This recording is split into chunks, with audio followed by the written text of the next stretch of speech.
Oh.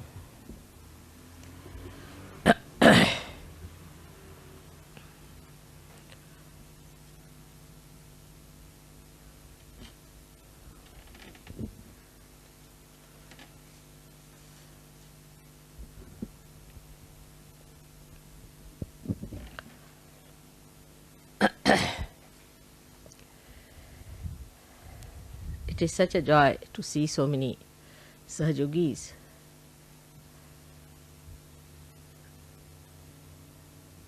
of such high evolution.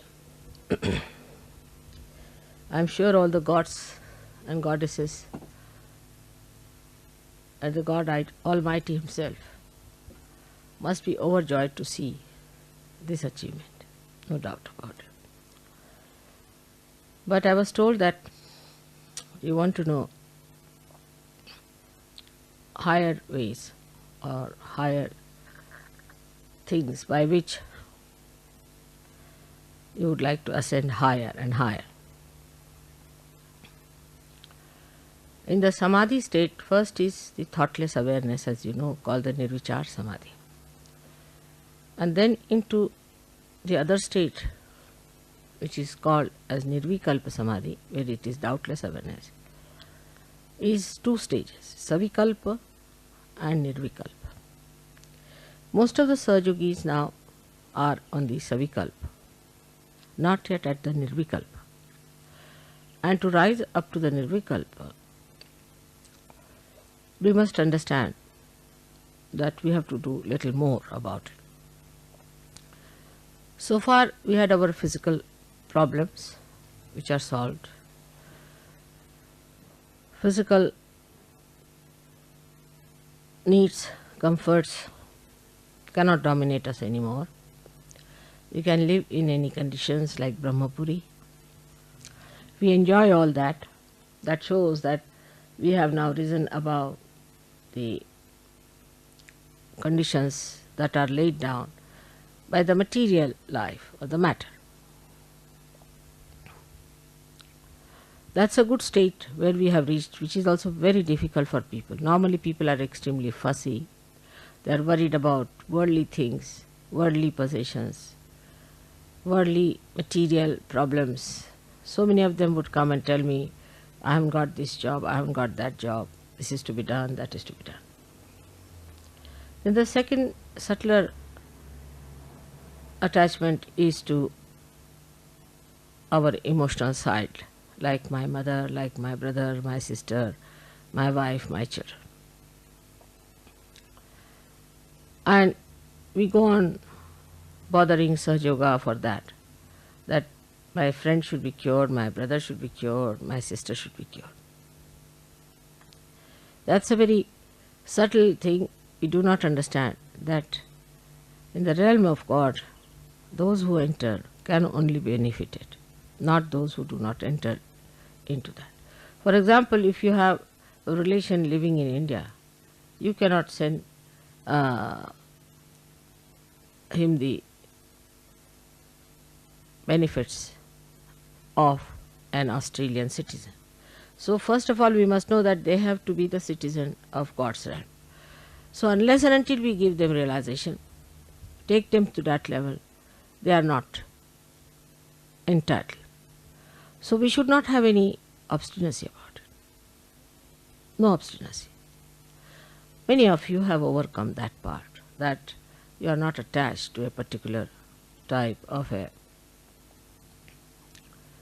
relationship who are not in Sahaja. Many of you have got out of it.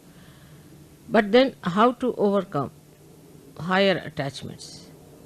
Like there are attachments that I should write a book on Sahaja, or I should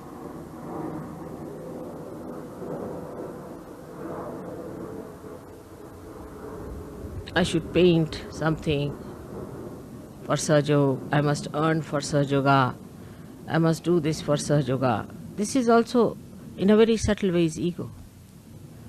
That I should be the leader of Sahaja. Then there are jealousies, If mother says this is not good, you feel hurt. If mother says this is good, you feel happy. That means you are still at a very subtler state of ego where you think that whatever you say should be approved by me. That is something is very subtle and we do not understand. That if mother is not approving of it, there must be basic divine reason. Otherwise, why should I not approve of it? So when you have such subtler attachments also, of a higher level we should say, we must know that it's all the work of God and we are just channels in the hands of God. Now, we have a very good example, as I have told you many times, of the little cell at the tip of the root of a tree. How it is so wise to avoid whatever is hard and to take to whatever is soft and to embed the tree into the soil. It has that innate wisdom with which we also are endowed. And we have to work it out in such a way that we do not get involved into anything which is extremely hard. Like I would say, some people wanted to go to Tasmania. By my hint, I told them, don't go, it won't work out. Tasmania is not a place where you can achieve anything. I knew it was impossible, but they thought they are going to do Saj Yoga, great job. So they went there. They came back all possessed, in a bad shape. And then I had to get them all right. So now you people don't misunderstand me so much as you used to. But still you do things which should not be done. To understand that whatever I tell you is for your ascent, you need a kind of a state of mind which is a detached mind. And the detachment is visible, very clear cut in a person, that he is neither very emotionally attached or he is neither nor very physically attached, but he sees that the progress of himself and of the society is the point. Like the cell knows it has to progress for the betterment of the tree, but it has innate wisdom to do it in such a way that it never harms himself or does not harm the tree.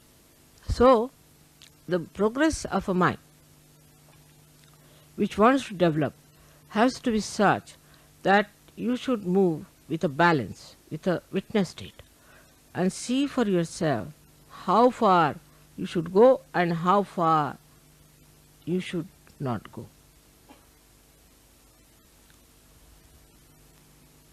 Going to extremes is not Saj Yoga style. Ascent is.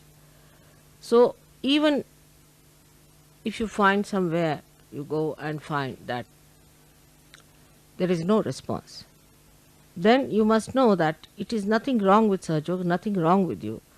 But perhaps you have not approached the right place, or you have not approached the right way. You have not done the way it should have been. So change your style. In Saj Yoga, we have to go on changing our directions according to the need of the hour. We are not fixed quantity, rigid quantity. Most of the people think that we are so rigid that we cannot move this side or that side.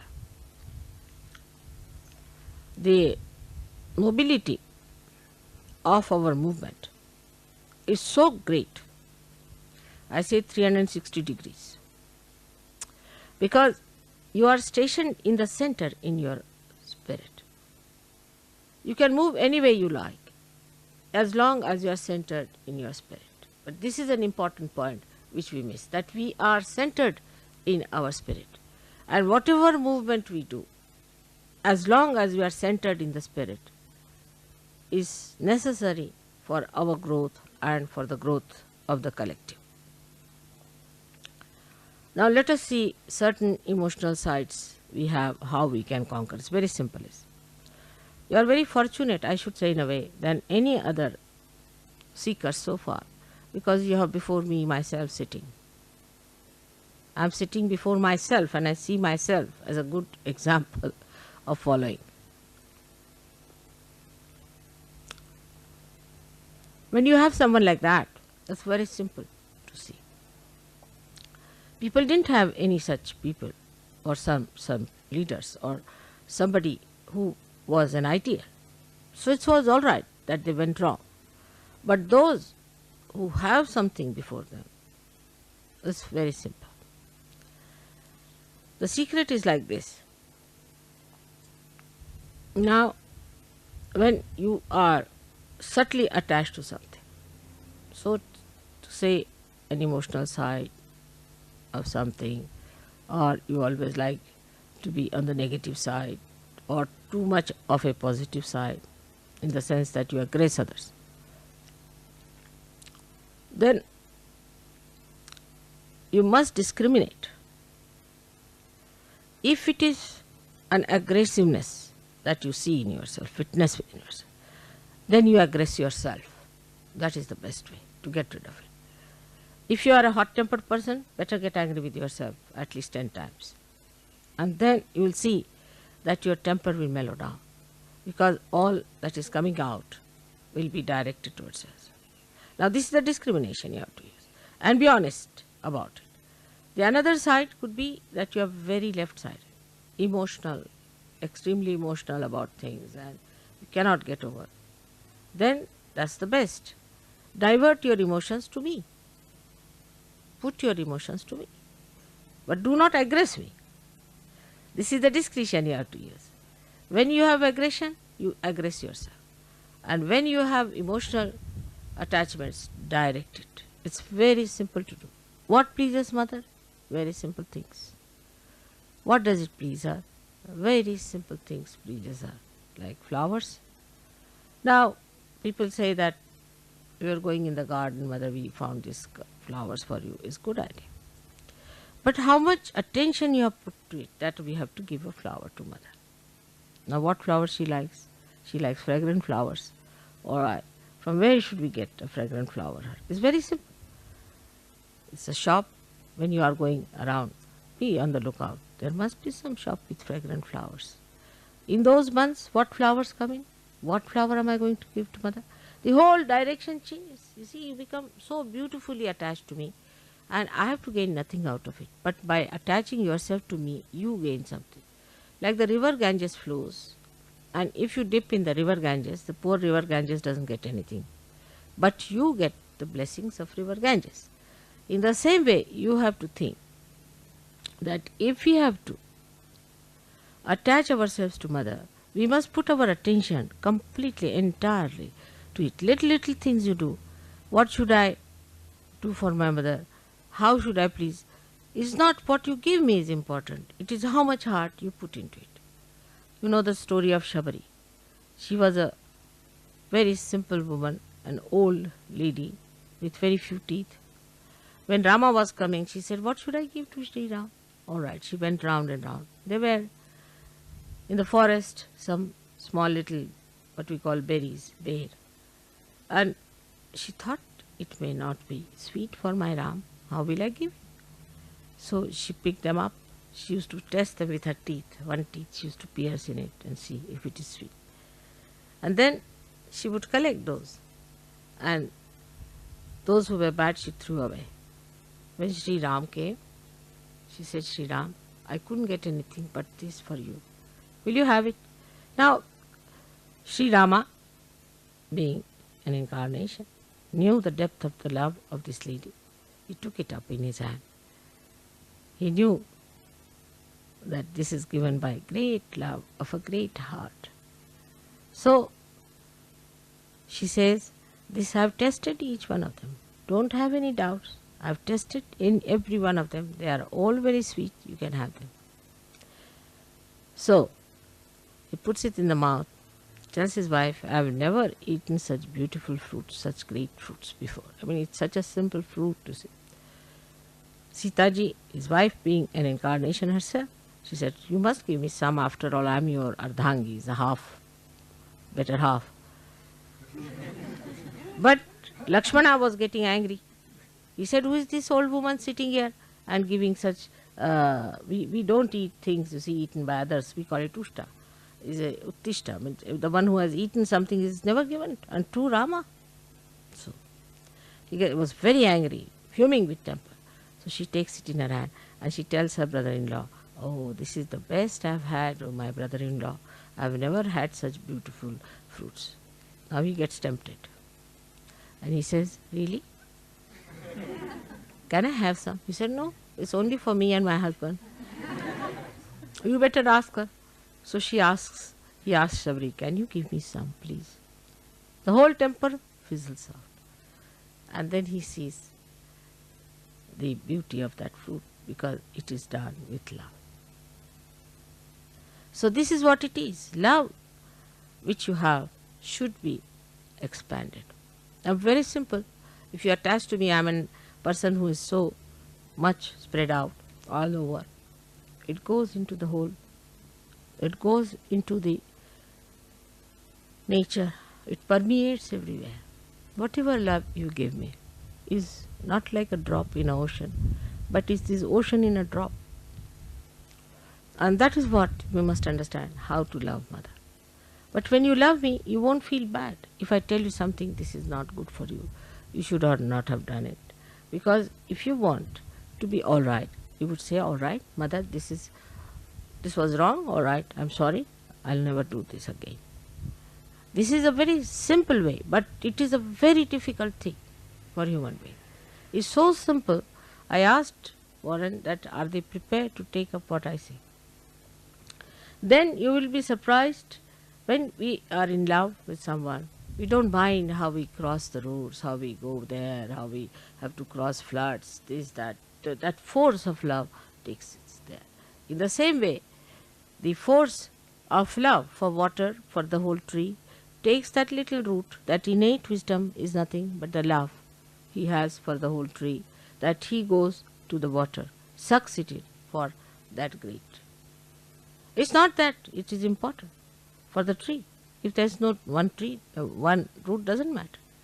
But it is the wholesomeness of existence that one feels when we become one with the whole. And this wholesomeness is to be felt. And that's the greatest enjoyment. The wholesomeness is to be felt within yourself, is the greatest enjoyment. And that is how we progress higher and higher. So the Savikalpa is this, that we are still busy with our relationships. We notice that Mother has married us, given us good husbands, good wives. We are very happily married. And we are enjoying our married life. And we are looking forward to greater marriages and better marriages. But that's not the end of it, not at all. This is just the beginning, just the start. And after this has happened, if you get attached too much to it, then you have lost the point. Lost the point. The marriage has taken place like an electricity. You see, if you plug it to the mains, it is not for getting attached to oneself, but it is for the use of that instrument. So the marriage is an instrument which is to be used, which is to be completely understood for the purpose of enlightening others. So first thing is that Sahaja Yoga is our aim, is our dharma, is our being. That is the main thing. All the rest of the things come later. Supposing then you find your wife or your husband are getting materialistic, better to depart. Tell them, no, we cannot. See, for me this is important. Marriage was just a means to an end. But the end is different. So we can give up this means, we'll have another means. And this is to be understood in its true color. If your marriage doesn't give you progress in your spiritual life, better to give it up. And that's what I have been telling everyone about it, how to get over your emotional problem. Some people have aggressiveness in them. Now, when they are aggressive, then what happens? That some people, I told you you'll get breeze. You're getting the breeze all right. and look at the shade. You see how the nature acts, how the nature helps. Just look at the nature, how subservient it is. It enjoys that way. You must have heard about what happened in Perth, what happened everywhere. See, the nature is so subservient. Why? What is the need? Because it gets the blessings. It gets the beauty of wholesomeness, of doing something for the whole. This is the wholesomeness. The wholesomeness of the whole job is to be understood. And when it is understood, then only you realize the beauty of your being, Sahajogis. Otherwise, you just, for a limited thing, I got married, I'm much better, I got rid of my bad habits. That's not sufficient. The quality of wholesomeness, when is experienced within ourselves, then only that joy comes. So we go up to a point and then we recede. Like the sea, it goes up to a point and then recedes.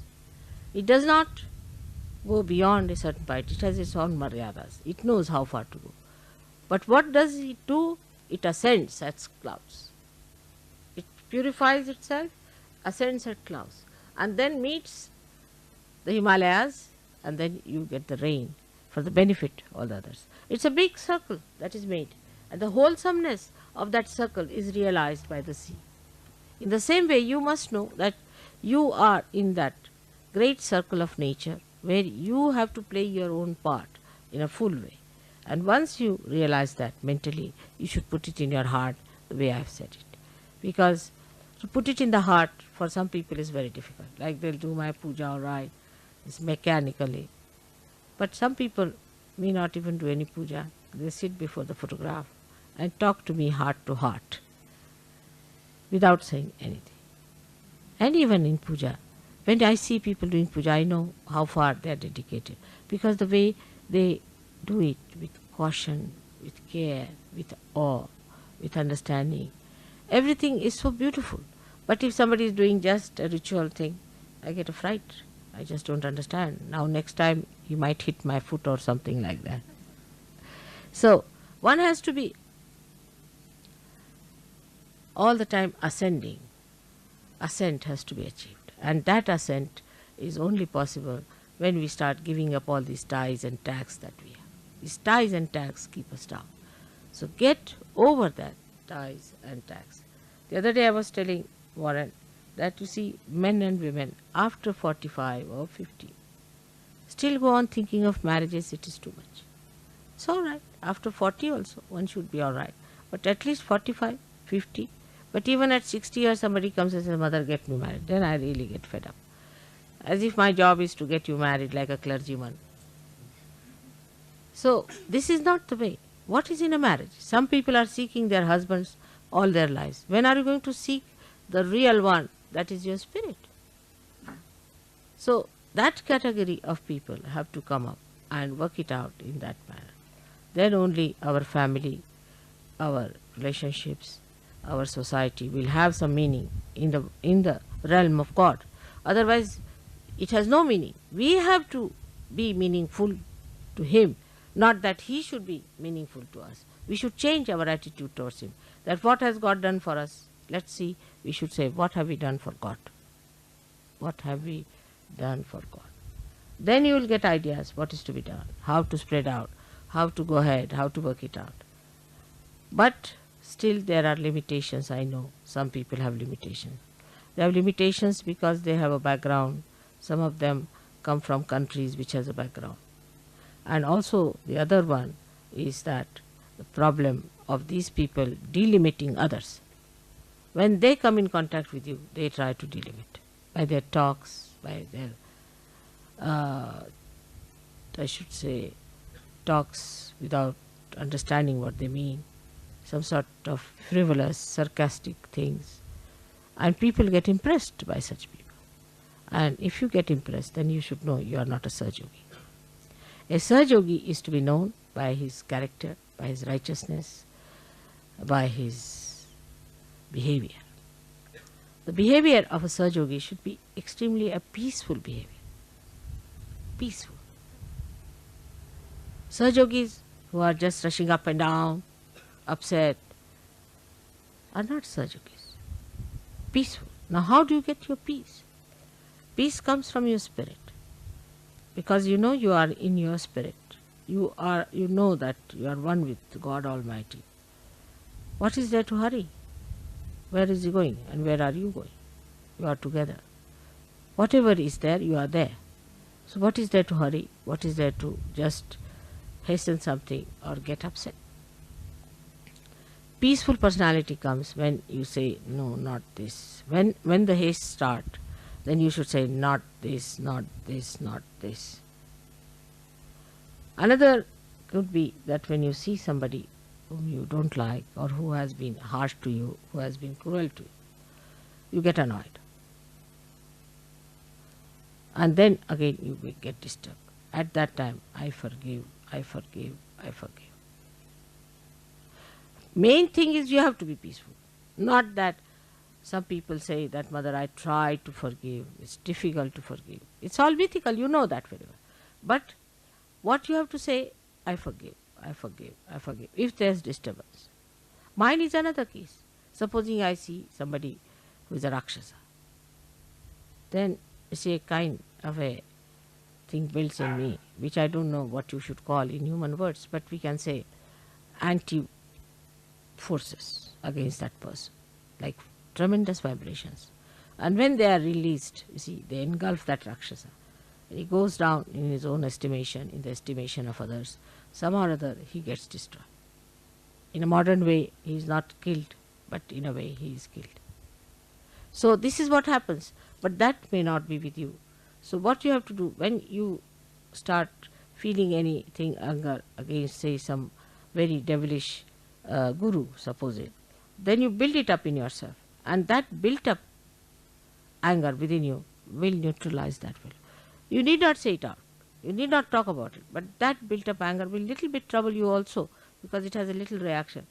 But when it is released, it will have an effect, and such a person cannot stand a Sahaja Yogi. See, there are so many things that happen. Automatically they'll happen. As you know that I had told people that don't bring Rajneesh people to me, but they wouldn't listen to me. They brought 3 people in a program, and 3 of them collapsed just like a big boulder, and I didn't know what to do with them. So they were really literally taken off as you would take out a big stone. So in that case, I didn't get angry, I didn't do anything. But as soon as they came, the built up force within me just froze them completely. I didn't do anything.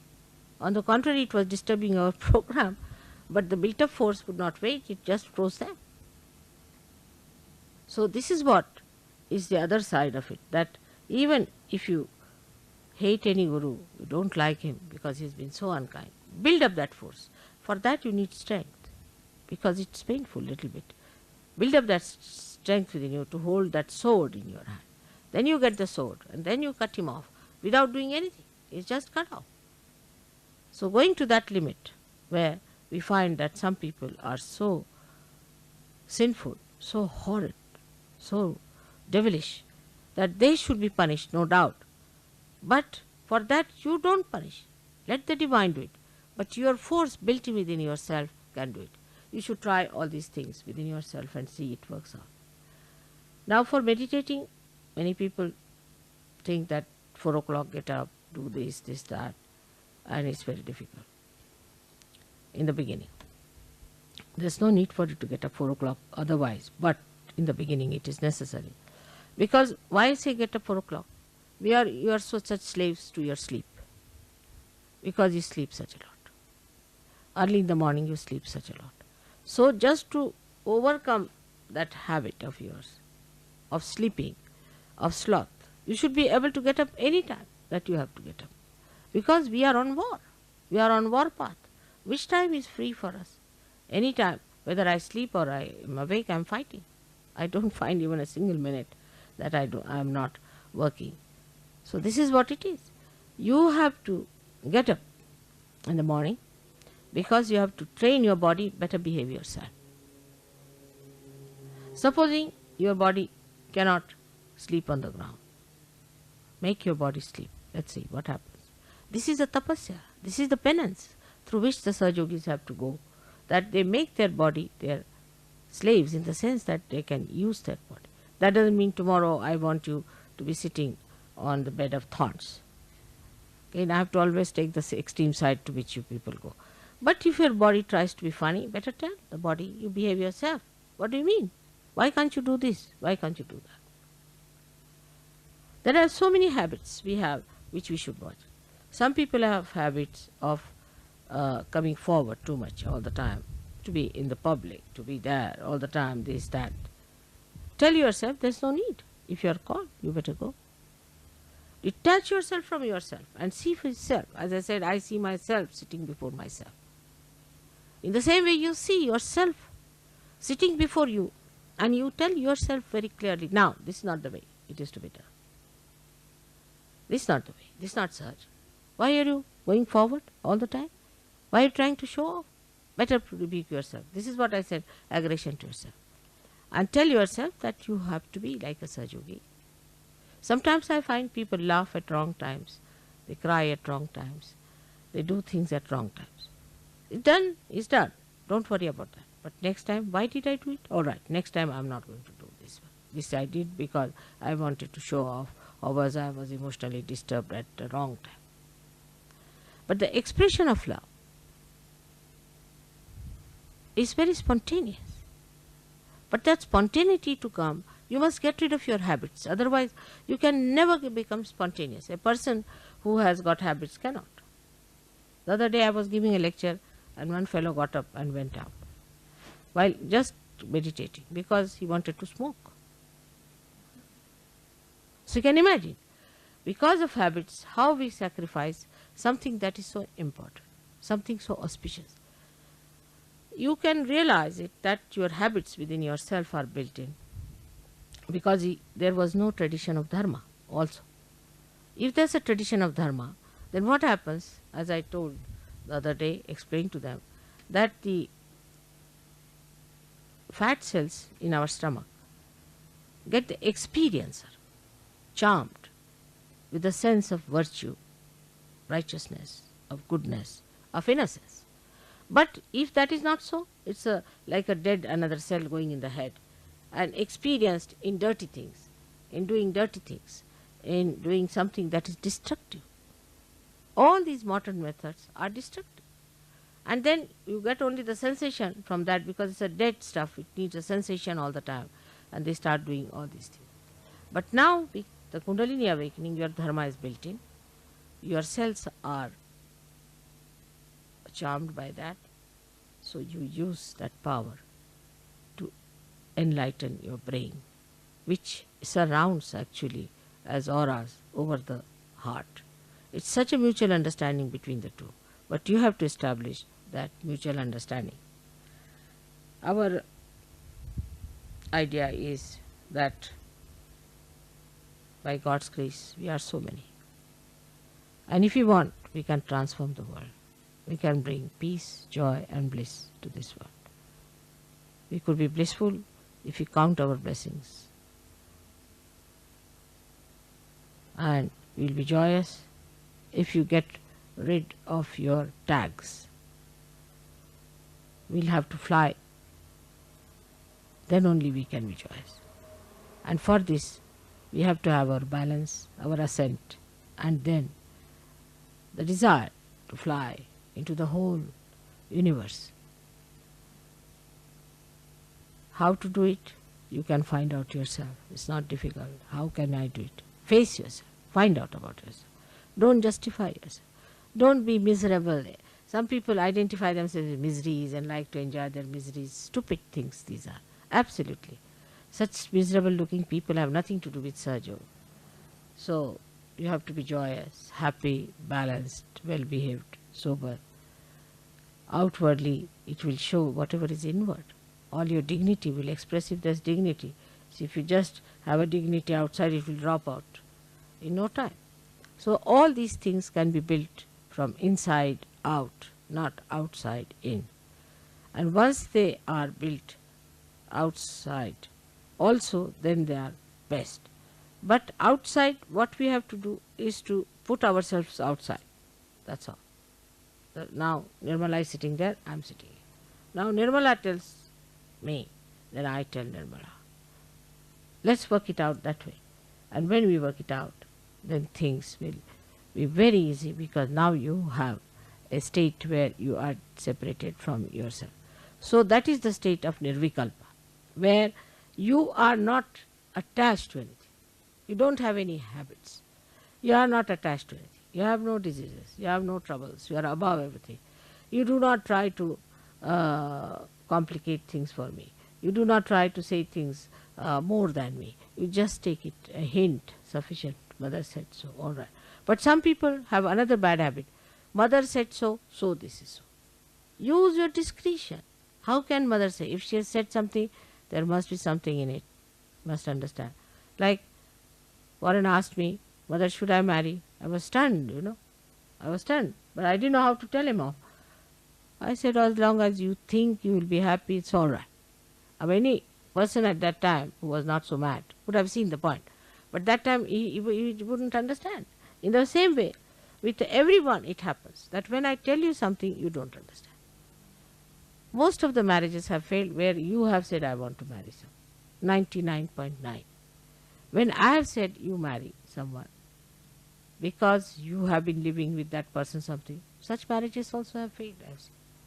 But mostly the marriages we have chosen do not fail, because there's a divine hand. It's all planned out. May God bless you all.